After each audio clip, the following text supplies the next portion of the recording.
अजित पवारांचं mission exit सुरू झालंय।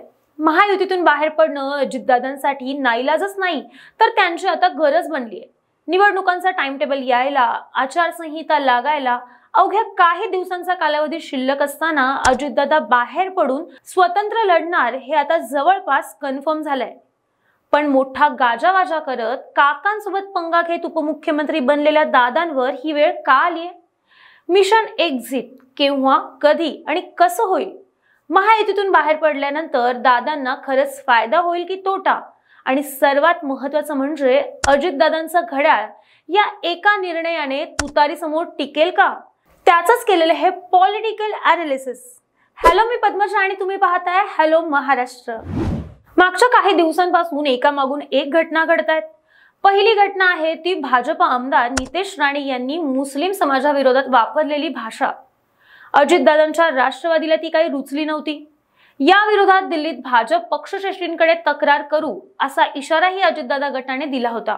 पण अजित पवार यांना जिथे कुठे तक्रार करायची असेल ते करू द्या असं म्हणत नितेश राणे यांनी आपल्याला भाजपच्या वरिष्ठ नेत्यांकडून ग्रीन सिग्नल मिळालाय हे जणू दाखवून दिलं। थोडक्यात हिंदुत्वाच्या लाईनवरून अजितदादांच्या राष्ट्रवादीला एकटं पाडण्याची खेळी भाजपनं केल्याचं पाहायला मिळतंय।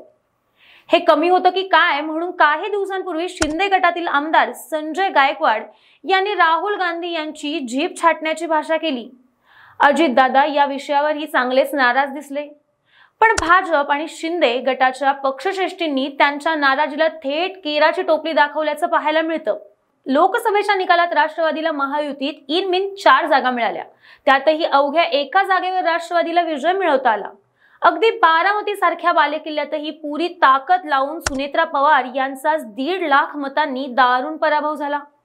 थोडक्यात अजितदादांनी काकांपासून फारकत घेण्याचा निर्णय नैतिकतेच्या पातळीवर जनतेला पटलेला नाही। याचा फक्त राष्ट्रवादीलाच नाही तर भाजप आणि शिंदे गटालाही चांगलाच फटका बसलाय असं अनेक राजकीय अभ्यासकही सांगतायत।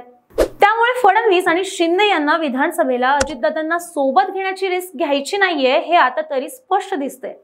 दुसऱ्या बाजूला एकनाथ शिंदे यांच्या शिवसेनेतील अनेक नेत्यांचं आणि अजितदादांच्या राष्ट्रवादीचं स्थानिक राजकारणात टोकाचं भांडण आहे। मंत्री तानाजी सावंत आणि गुलाबराव पाटील यांनी तर उघडपणे व्यासपीठावरून राष्ट्रवादीवर टीकेची झोड लावली आहे। मात्र असं असूनही एकनाथ शिंदे यावर काहीच बोलत नाहीयेत। त्यामुळं होतंय काय की अजितदादांसोबत आलेल्या राष्ट्रवादीचं पॉलिटिकल स्टेटस खराब होतंय। प्रत्यक्ष ग्राउंडवर ही विधानसभेच्या बहुतांश जागांवर शिंदेची शिवसेना आणि अजितदादांची राष्ट्रवादी यांच्यात थेट लढत असते। पण आता महायुतीत एकत्र आल्यामुळे दोन्ही बाजूंच्या नेत्यांची प्रचंड घुसमट झाली आहे आणि ही घुसमट अशीच राहिली तर दोन्ही पक्षांना गळतीचा मोठा धोका आहे।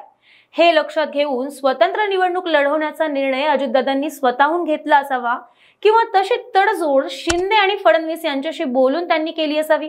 सर्वात महत्त्वाचं म्हणजे भाजप आणि शिंदे गटातील अनेक स्थानिक कार्यकर्ते उघडपणे स्टेजवर अजितदादांना महायुतीतून बाहेर काढा असं स्टेटमेंट करत असतात।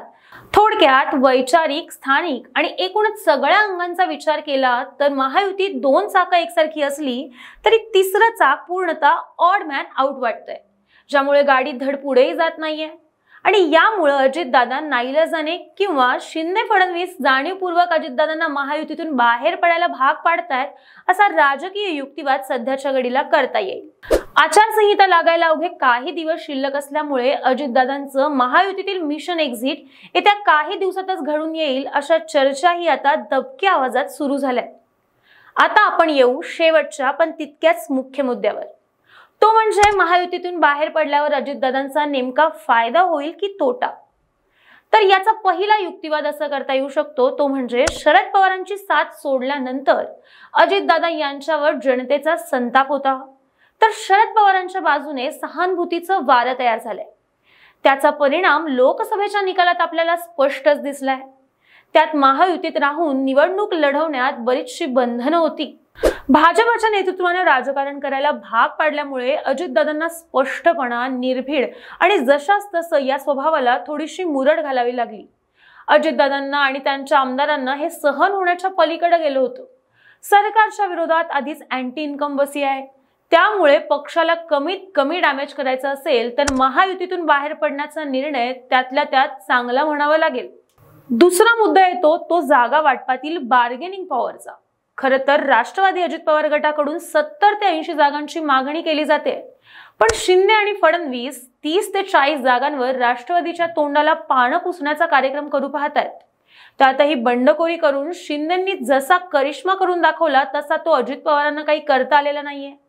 ठाकरेंना शिंदे शेरा शेर असे बनले होते, मात्र पवारांच्या बाबतीत फारसं असं काही चाललं नाही।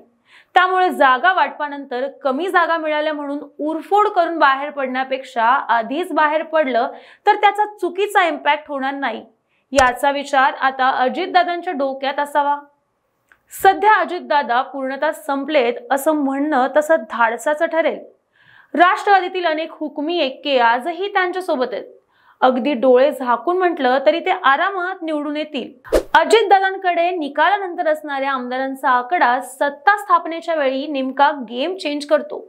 अशा वेळेस सर्व गोष्टींचा विचार केल्यास तुर्तास तरी महायुतीतून मिशन एक्झिट हाच आपल्यासाठी बेस्ट ऑप्शन आहे, हा विचार करून कदाचित ते महायुती सोबत काडीमोड करत असावेत। अर्थात अजितदादांचा महायुतीतून बाहेर पडण्याचा निर्णय महाराष्ट्राच्या राजकारणाला नव्या वळणावरती घेऊन जाईल, यात काही शंका वाटत नाही। बाकी तुम्हाला काय वाटतं? महायुतीतून बाहेर पडण्याचा निर्णय दादा घेतील का? तुमचं मत प्रतिक्रिया आम्हाला कमेंट करून नक्की कळवा। अशाच राजकीय आणि नवनवीन व्हिडिओसाठी हॅलो महाराष्ट्र या आमच्या चॅनलला लाईक, शेअर आणि सबस्क्राईब करायला विसरू नका।